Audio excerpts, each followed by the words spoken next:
I'm here with our friend Robert Gordon and our friend Olaf. Hello, Olaf. How are you? Hello, I'm fine, thank you very Robert, much. how are you?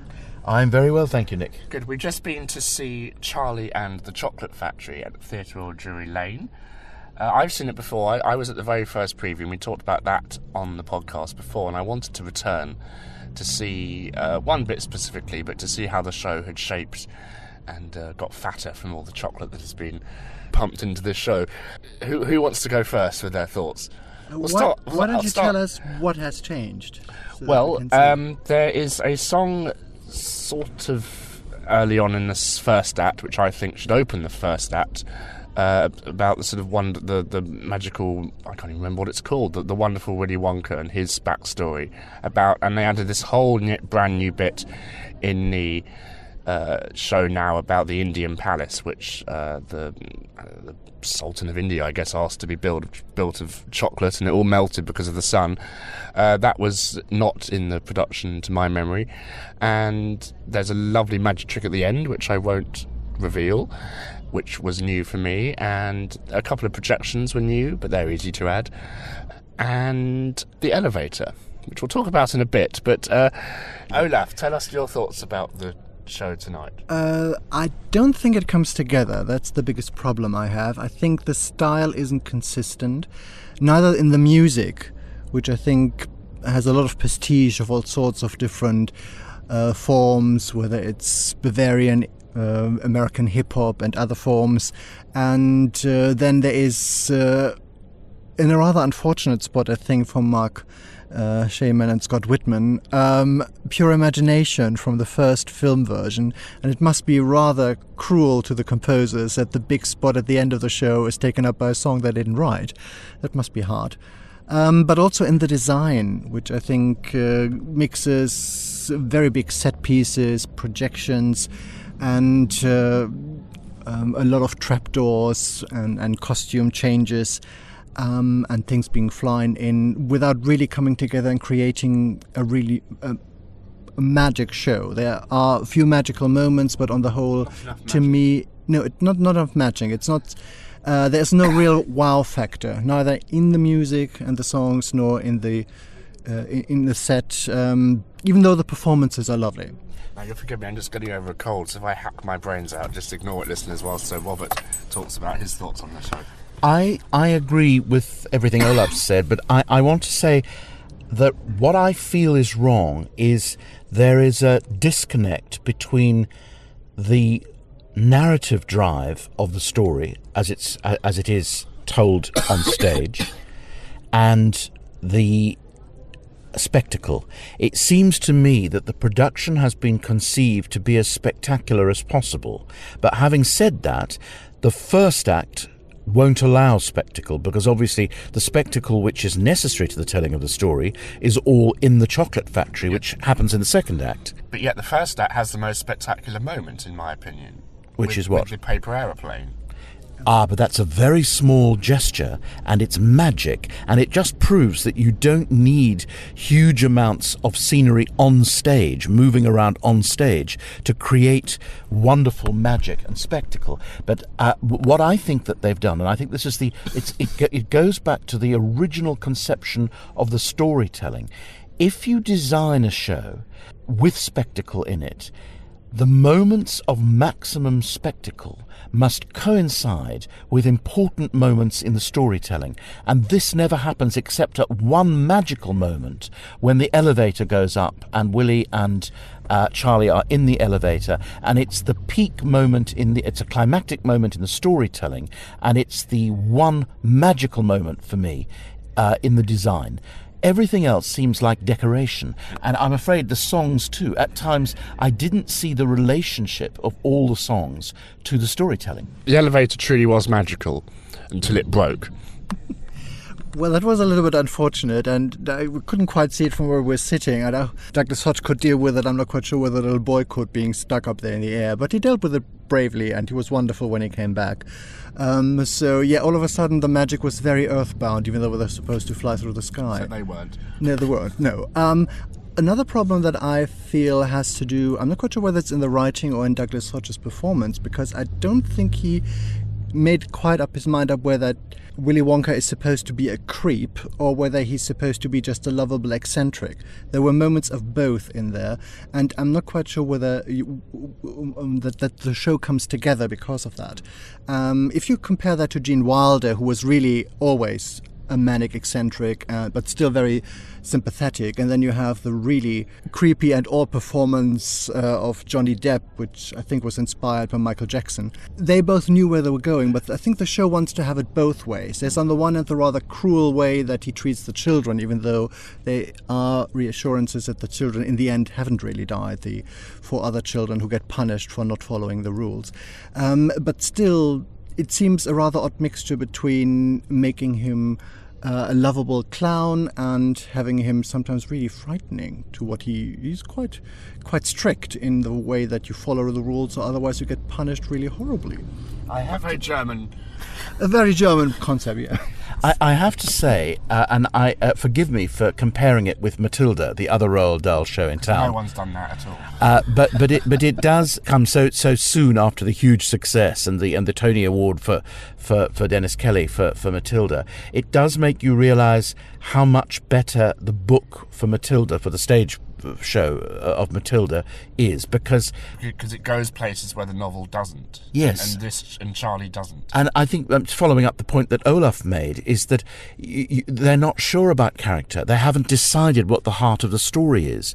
They've actually conceived the show. It seems to me the whole production team have conceived the show as an excuse to show us as many wonderful effects as possible. Now, having said that, the kids in the audience did seem to love it, and so that obviously does go down with them, but it's what I call the sort of Palladium Panto effect. It means shove in as many different gags and gimmicks and set pieces as you can to keep the show varied and hope that the audience will enjoy it on the level of a kind of review. But that's not what the essence of musical theatre is. And the essence of musical theatre seems to me to be in the way the story is told through the songs. And I couldn't follow the arc of the story through the songs. Every now and again, I mean, most of the songs are quite pleasant, and every now and then a song develops and you think, oh, it's about to become a big number, and then it stops.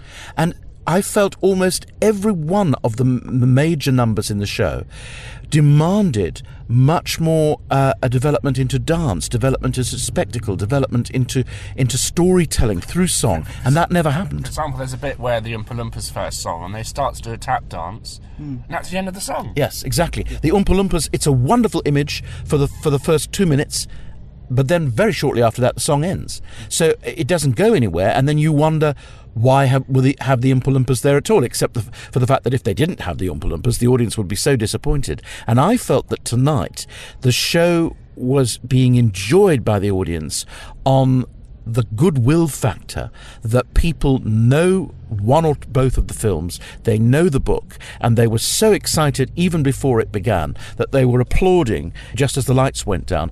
And I think the audience wanted to love it, and so they enjoyed it. We have to say this is a Friday night in June, and we booked the tickets 6 hours ago.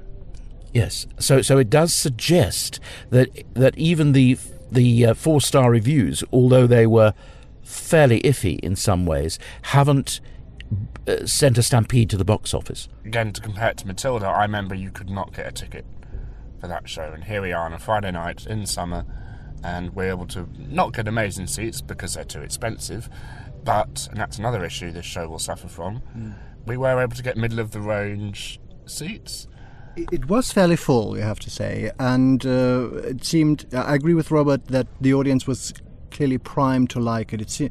It seemed a little bit like what I experienced when I saw The Little Mermaid in New York. People came in wanting to love it because they loved the film, they had bought all the merchandise, they were really excited to see it, and that clearly didn't last. You always know it's a bad sign when during the curtain call the audience are clapping in time to the music and they're not clapping, completely off their, you know what I mean? They're not cheering, they're just clapping along with the music. Yeah.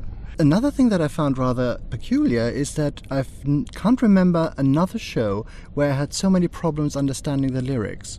At times it seemed to be a problem of the sound design. Some numbers clearly were a little bit too difficult for the children that had to sing them, the rap numbers. And it's a shame because Scott Whitman's lyrics are generally worth hearing. Yes, it seemed that once you, in the moments when you could hear the lyrics, actually a lot of them were quite witty and made sense. And you wish you could hear the other one just to see how it all came together. This is the problem which the one critic of Matilda is that it's hard to understand the lyrics. Yes. So maybe Dahl kind of demands a sort of quick patter songs, and there's a patter song that opens Act 2 called Strike That, Reverse It. Though I think that Douglas Hodge worked very hard to project that song and did an amazing job.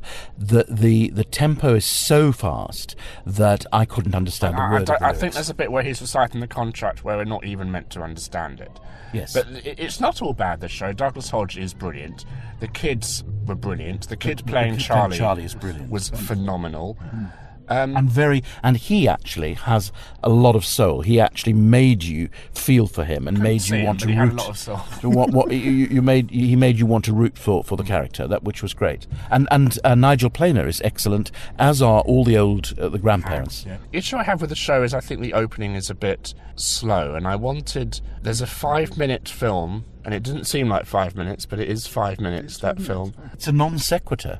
Have the film, but have a song as well as the film explaining about chocolate being created. But it's all very well to have a song about chocolate being created, but people actually come to have the story that they know so well told, and to put that red herring before them and take 5 minutes over it is very distracting. And quite frankly, I don't think that the show ever quite recovers from two false openings. One is the story of chocolate being made, which is done as a series of cartoons on screen. Quentin Blake as well, which is a nice touch. Yes, but at that point in the show, you don't want it.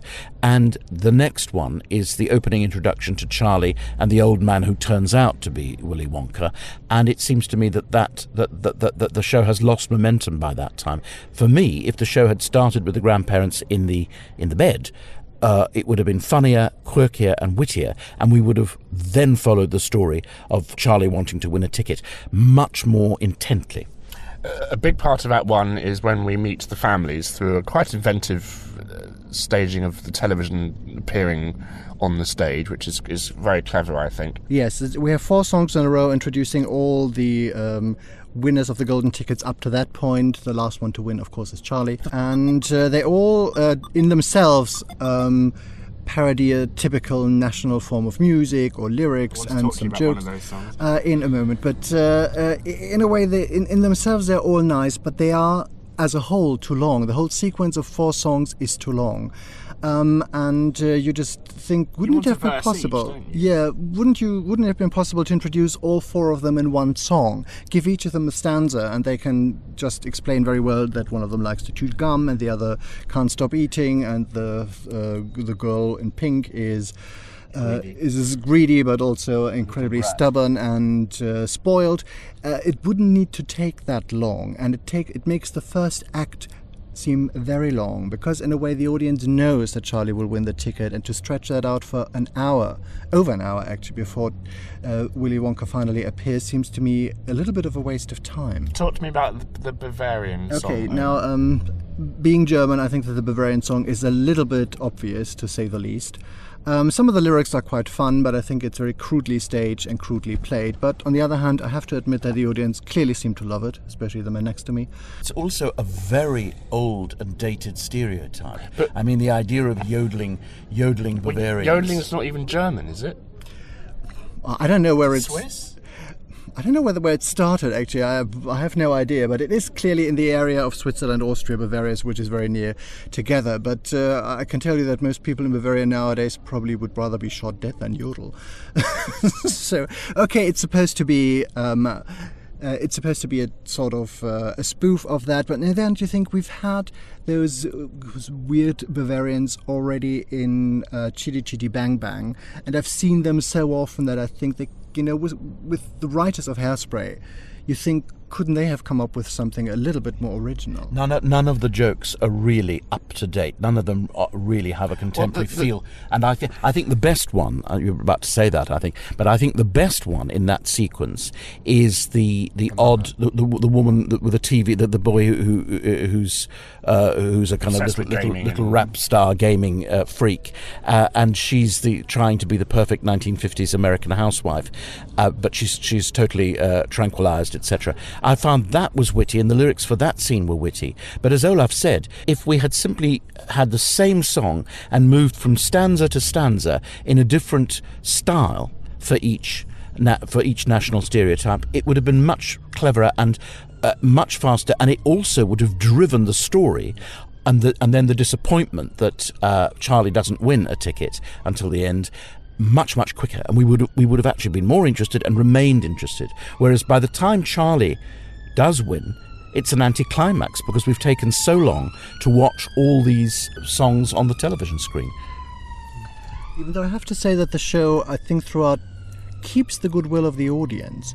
There were only one or two moments, especially in the second act, where I felt a little bit bored because the disco number seemed to me totally out of place. I think that was the one where the girl turned into a blueberry and sort of exploded, or maybe she didn't. On the whole, it kept your interest, but it was never magical. That was the one thing that I was missing. There was never a moment where you come out feeling elated, where you have except for the one moment we talked about earlier, the one with the lift, where suddenly everything comes together and you think it's very simple. It's just the lift and lighting and two characters.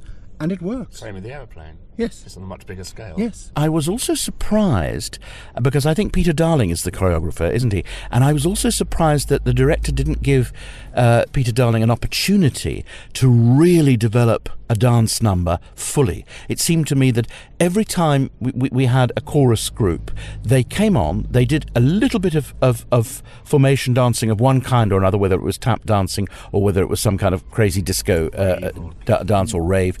They did about a minute of dancing and it stopped. I always felt that the stage seemed underpopulated in the dance numbers. It's a big stage, but I thought, well, if you're doing a big musical, is there never going to be a number where, as in Supercalifragilisticexpialidocious in Mary Poppins at the Prince Edward Theatre, you felt the whole audience and the whole cast are together in a moment of sheer exhilaration, and you don't want it to stop. And indeed, that was a very long, extended number, which was extended from the film for the stage production of Mary Poppins. There's never a moment like that in Charlie. It doesn't help that your sort of comedic characters in the whole of Act 1 are bedridden.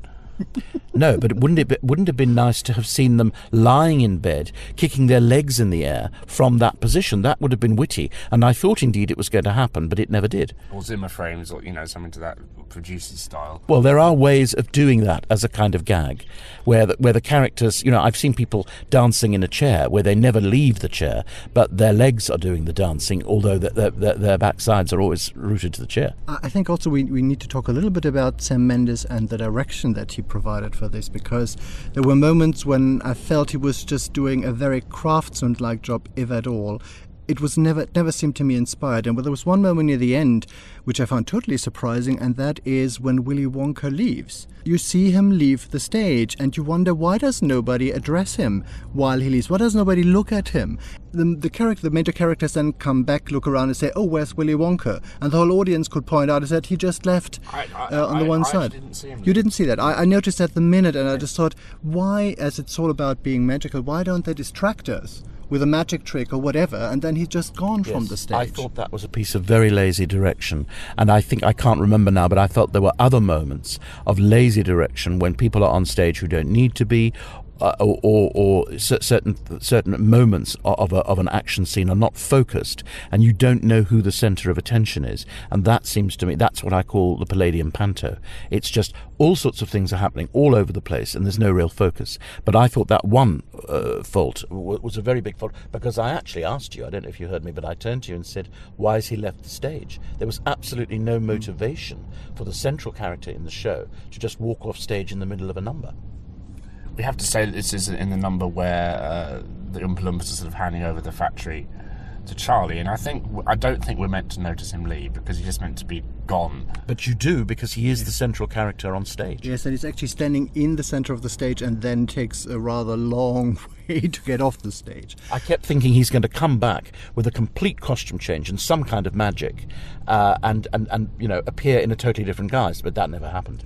I also felt that the costume, as we're talking about costume, the costume of Willy Wonka reminded me too much of the Joker in the first Batman by Tim Burton. And I just thought, yeah, that's a nice, colourful costume, but I was hoping for something a little bit more Jack original. Nicholson would be a very good Willy Wonka. He definitely would be very frightening.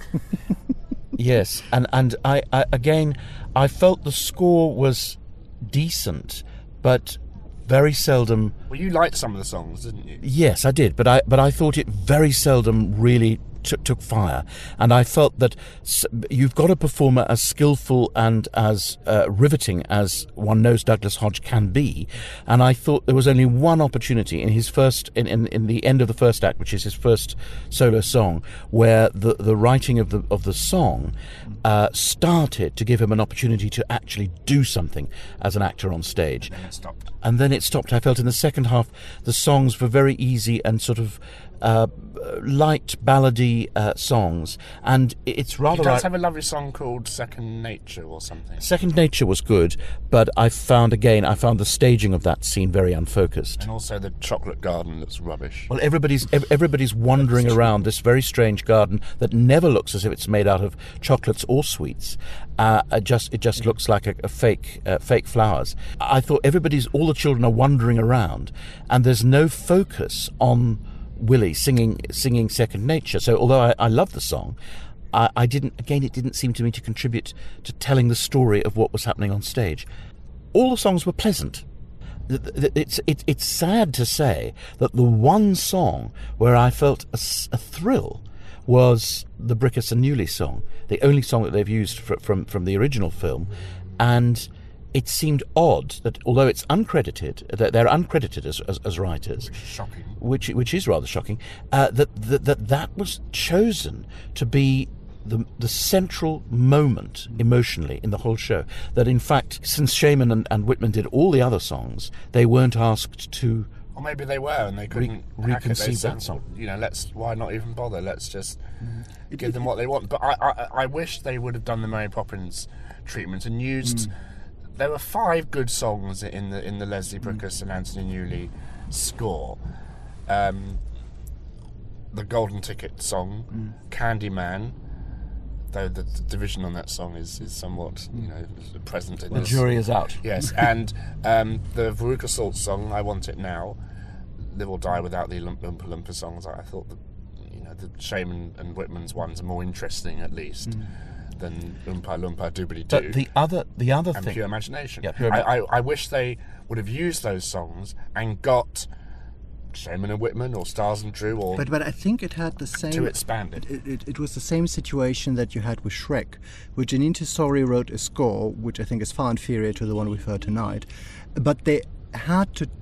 Have the song Can't Stop Believing. I think that's the one that Shrek sings in the movie, and so the audience needed that song because they associated with the film. And I think Pure Imagination is probably by far the best known of the songs in the 1971 version, and so they decided we need that one song. It's a little bit like having Fame on stage, and you need Fame the title song because that's what audiences are expecting. Yes. It's the hook. It's the hook to the original film. I think, but the other Grease being an example. Now has to have the one that I want. It's a very good. I think that the other thing is although I think they're very skillful as songwriters, and I love the score of Hairspray, I don't actually think they were the right choice of writers. I thought all the way through the show, much as I love American show music, I kept thinking these songs sound very American, and they always seemed happiest when they were writing for the American characters in the show. And I think Stiles and Drew would have been a far better choice. I think, to go back to your point about if they'd used the Brickus and Newley songs and perhaps cut some of the weaker ones from the Brickus and Newley score, and then got Stiles and Drew to do the sort of thing they did in Mary Poppins, we would have created a musical world which was more coherently British, and I felt that's what the whole show lacked. It lacked a coherent musical world, and it lacked a coherent visual world. With all the people involved, you have the songwriting team of Hairspray, and of Smash/Bombshell, if you prefer that score. You have Douglas Hodge, who is such a wonderful performer of straight and musical theatre roles. You have Sam Mendes, and of course you have obviously a very huge budget. £10 million. £10 million. Okay, I didn't know that, but that seems appropriate. If you want to raise a show make a show in a theatre that big. I can't help feeling a little bit as if everyone was, in the end, landing below what they can do. They weren't actually at the height of their powers.